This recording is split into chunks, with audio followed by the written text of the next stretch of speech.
त्या बालवडकर, प्रभाकर बांगर. नंतर मी पहिल्यांदाच बोलतोय, पण मला का बोलायचे, मी सांगापूर म्हणजे शेतकरी मरणाचं स्वांग घेतलं त्यांना जागा करण्यासाठी बोलायचे. मी गंगेवाडीतला बाळासाहेब कोळेकर आणि रमणशेठ कोळेकर यांचा पुतण्या.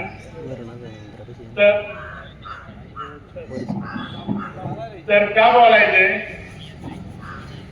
आपण एक संघटित नाही, आपण मेल्याचं रूप घेतलंय म्हणून या नेत्यांचं लावलंय. मला सांगा, शेतकऱ्यांसाठी कोणता नेता, एक नाव सांगा, शेतकऱ्यांसाठी लढणारा नेता कोण आहे? मला तुमच्याकडून उत्तर पाहिजे. एक काही नाही, अहो आहे भरपूर, एक काही नाही का? त्यांना काय ऊन नाही का? का शेतकऱ्यांसाठी लढायचं?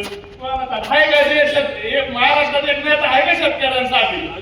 अहो मी सांगतो, आमच्या तरुणाचं वाटून तुम्ही बसणार आम्ही केले, जबाबदार तुम्ही, तुमच्या पावला आम्ही सुद्धा चालायचं का? आमचं पार शेतकऱ्याचं पोरग म्हणायला लाज वाटते. आम्ही शेतकऱ्याचं पोरगे, शेतकऱ्याच्या पोराला पण पुरी जाईना. जगायचं कसं? या नेत्यांच्या पोरांनी मुख्यमंत्री झालं पाहिजे, आमदार झालं पाहिजे. शेतकऱ्याच्या पोरांनी काय त्यांची चाटगिरी करायची का? अरे जगायचं काय यासाठी? संघर्ष करा, संघटित का व्हायचं हे सांगतो. छातीचा बिल्ला लावला ना, मला पण लाज वाटायची. हे लाभार्थी गँग आहे ना मंत्र्यांची, आमच्याला बघून रागा बनायची, बिल्ल्यावाले दिसतात. मी ना आंदोलनाला यायचं ना, प्रभाकरला समाधान वाटवलं तर बिल्ला लावायचा आणि आंदोलन झालं की बिल्ला किशोर घालून घरी जायचा. पण मला तेव्हा हे बिल्ल्याची किंमत कळाली नाही. बिल्ल्याची किंमत केव्हा कळाली माहितीये का? आम्ही कांद्याचा प्रश्न घेऊन मंत्रालयात गेलतो.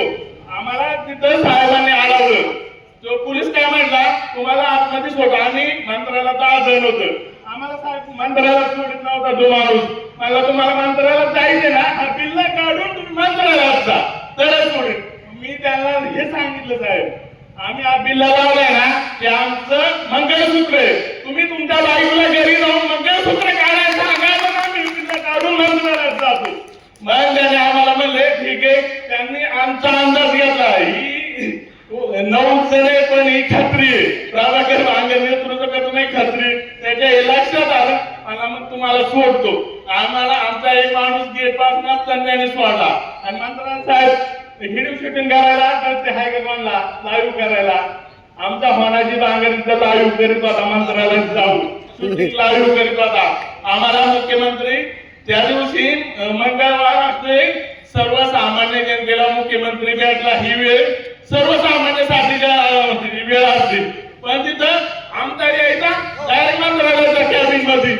आम्ही 1 तास झालं, 2 तास झालं, आम्हाला सोडूनच मुख्यमंत्र्याला भेटत. एकनाथ शिंदे मंत्री होता, पण आमच्या लक्षात आलं आम्हाला संतोष बांगर आमदार आहे का, त्यांनी सांगितले मुख्यमंत्री मागच्या दरवाजाने 5 मिनिटात निघून जाणार आहे.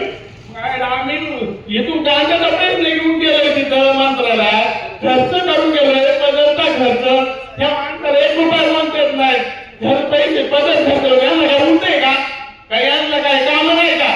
अहो मग तिथं मंत्र्याला भेटणार, आम्हाला म्हणलं एवढ्या लांब आले कशासाठी आलोय, मंत्री नाही भेटणार. मग पीएला सांगितलं जर मुख्यमंत्री भेटला नाही तर तुला इथून पवतो. पीए मला दम देतो का? दम समजाय दमकी समज, पण मुख्यमंत्री भेटलाच पाहिजे. आम्ही तिथे 9 जण होतो का, तिथं तिंगाणा चालू केला, घोषणाबाजी चालू केली. हे त्यांच्या लक्षात आलं. आम्ही तिथं सर्वसामान्य जनता आमच्याकडे किती भेटायला आलेली. मुख्यमंत्री आपल्या सामान्याला भेटू शकत नाही, हा मुख्यमंत्री आमदार खासदारांनाच भेटणार आहे. सर्वसामान्य मग आम्हाला साध्याला आम्ही तिथं घोषणाबाजी चालू. यांच्या लक्षात आलं ही हटणारी गँग नाही, राजू शेट्टीची गँग ही हटणारी नाही. ती तिथं गेला, मुख्यमंत्र्याला सांगितलं शेतकरी संघटना बाहेर मंत्रालयात पुढं, मंत्रालयात कॅबिन पुढे कोणती नाही, पोलिसांची बंदोबस्त होती, त्यांचं हे काय चालला नाही. मग त्यांनी मुख्यमंत्र्यांनी सांगितलं सर्वही कामं बाजूला ठेवली, म्हणजे शेतकरी संघटनेचे कार्यकर्ते आत पाठवा. मग पोलिसांमध्ये नाही, घोडाच सोडणार. 2 घटनामुळे मुख्यमंत्र्याला आमचं म्हणणे मानायचं होतं. पण आम्ही प्रभाकर बांगर आणि बांगरला पाठवले, 2 शिलेदार पाठवले. मुख्यमंत्री म्हणले काय म्हणले माहिती का, आपण माणसं कशी निवडून पडत, त्याला शेतकऱ्यांचं काय केलंय माहित नाही, अशी मुख्यमंत्री तिथं पाठवले. मुख्यमंत्र्यांनी यांना काय प्रश्न विचारला माहिती का? समजा तुम्ही सांगा कांद्याचा प्रश्न सुटेल कसा, शेतकरी सुखी होईल कसा समजा कांद्यावर. मला तुमचं माहित आहे बाबासाहेब रांगणे यांनी काय सांगितलं ते सांगते त्यांच्या भाषणात. मुख्यमंत्री म्हणून मला त्याच्यावर विचार करू. त्यांनी तर विचार केलाच नाही. कांदा मला सांगा किती वाईट परिस्थिती शेतकऱ्याची. मग मला लाज वाटते तुम्हाला, तुम्ही काय मूर्त झालेत का? जिवंत व्हा. अरे तो ज्ञानेश्वर महाराज मेल्यानंतर काळाला देव होता या आज आपल्यासाठी सांगतो त्या आपण आळंदी समाधी ज्ञानेश्वर महाराजांनी समाधी काय घेतली? अरे तुम्ही मूळचे हात म्हणून त्यांची समाधी घेतली. कारण का माहितीये का? त्याला त्यांनी कमी वयात समाधी काय घेतली मावली हे सांगतो. पण 2 मिनिटं साहेब, कारण मी कळतं बोलते मला पण लाज वाटते. अरे माझा बाप जर पुढला असेल तर शेतकऱ्यांनी सांगायचं कसं? आज शेतकरी फक्त तुमच्या पुढे बसलेले ही सगळी मिळलेली आहे. उद्या ते जाऊन फाशी घेऊ शकतात. त्याच्यामुळे शेतकरी असेल का कर्ज बाजारी ते उद्या जाऊन फाशी घेऊ शकतात. ही मिळलेली मुलगा बोलल्याशिवाय जिवंत होणार नाही. कारण मी बोलतो कळतोय बोलतोय ही शेतकरी काम करतो. मी काय मोठा नेता नाही. ही कांदे माझ्या वावरात आहे. कांद्याला बाजार भाव नाही साहेब. माऊलींचे समाज आपण काय मागतो आता? माऊली काय समाज येते माहिती तुम्हाला? अरे महाराजांनी माझ्याकडे देव त्यांना माहित होतं. पण मी दिली त्यांना साधं कुणी धान्य सुद्धा देत नव्हतं. सावली पडली तरी म्हणायची ही आकृताची पोरं. त्यांना कोणाला देव कळणार नाही. पण त्यांच्या लक्षात आल्यामुळे जिवंत माणसाला आपली किंमत करायला नाही, मेल्यावर किंमत करायला समाधी घेतली. आज आपण त्यांना सांगण्यात येणारी व्यक्ती कोण आहे? आपणच आहे. मी आपल्यासाठी आवडायची व्याख्या आहे. आपण त्यांना तांदे सुद्धा आवडायचे आवडायचे आपणच आहे. तुम्ही पण आहे. त्यामुळे त्याने समाधी घेतली. आज काय करतोय? त्याच्या समाधीवर डोकं ठेवून माऊली नमस्कार. माऊली अरे त्यांचं नाव आपण जपतोय. त्या समाधीला डोकं ठेवून घ्या. गट्ट पाडलं तरी आपण गट्ट पाडलं. पण आज मला माहित नाही माऊली पुन्हा जन्माला येतील का नाही.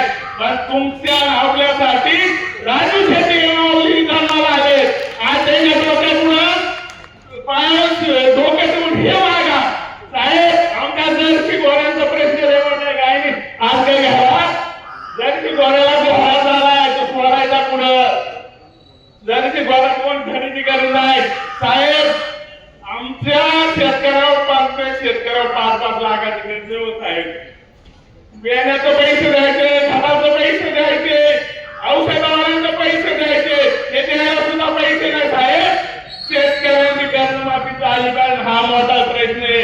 हे फक्त तुम्हाला जिवंत मेलेली माणसं यांच्यावर कर्ज आहे साहेब. 5-5 लाख 2-2 लाख अशी शेतकरी त्यांनी करायचं काय?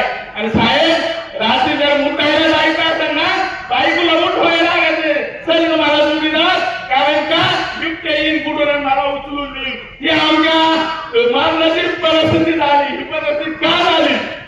अरे मुद्दाला बायकोला बाहेर घेऊन जायचं ही लाज वाटलं पाहिजे. या नेत्या मंडळाला विचारा ना काय करणार तुम्ही बिबट्याचा प्रश्न. पण त्यांच्याकडे प्रयत्न सुटत आहे. मला 100% खात्री माझा माऊली तर बसली ना 100% तुमचा प्रश्न आहे बरोबर ना तिथून पुढं. आणि साहेब दुसरा मुद्दा काय बिबट्याचा झाला साहेब. आमच्या वावरात 5 एकर कांदा येऊ एक आशा होती. त्या कांद्याला कमीत कमी 10 लाख रुपये होती. आज कांद्याला आपले 7-8 रुपयांनी मजुरी सुद्धा भेटणार ना साहेब. बँकेचं 5 लाख रुपये कर्ज भरायचं कसं भरायचं? पोराला नावं माणूस 10 रुपये काढून पोराला खायला देत नाही. आम्ही काना औषधावाल्याला पैसे देतोय, पेण्यावाल्याला पैसे देतोय. काय नाही काय खर्च नाही. पण साहेब तुम्हाला सांगतो आमची हीच काय मी पहिल्यांदा बोलले काय चुकला असेल तर माफ करा आणि जागृत व्हा. जर तुम्ही संघटित नाही झाला ना तुमच्यासारखी अवस्था बेकार होणार आहे. बेकार. मी एक नेता नाही कुणी नाही. मी शेतकरी म्हणून बोललो चुकला आपला असेल तर माफ करा आणि जिवंत व्हा रे बापांनो. कारण तुम्ही जिवंत नाही झाले ना तर ज्ञान आमच्या बाबा पिढी बाबा करणार. तुम्ही काय होणार आहे? तुम्ही जबाबदार राहणार आहे. चाकरी करणं सोडून द्या. आता जिवंत होऊन लढ म्हणा संघटित झाल्याशिवाय पर्याय नाही. एवढं बोलून नमस्कार. थांबा